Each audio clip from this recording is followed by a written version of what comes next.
হরকত এক জবর এক জের এক পেশকে বলে হরকতের উচ্চারণ তাড়াতাড়ি করতে হয়, যেমন আ ই উ।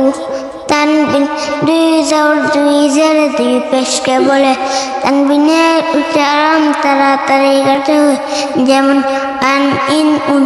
জজমল হরফ ডান দিকে হরকতের সঙ্গে একত্রে একবার পড়া যায়, জজমের ডাইনে হরকতের হরফ পড়া যায় না, যেমন আত ইত উত।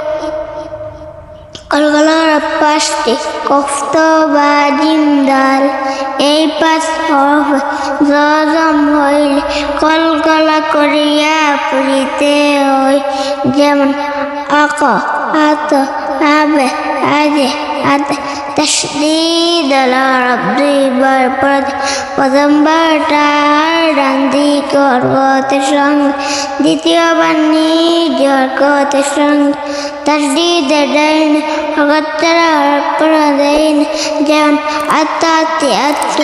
হরকতের বামে নুনে উমিম তাশদীদ ওয়াজিব গুন্না করিয়া পড়িতে হয়, যেমন আন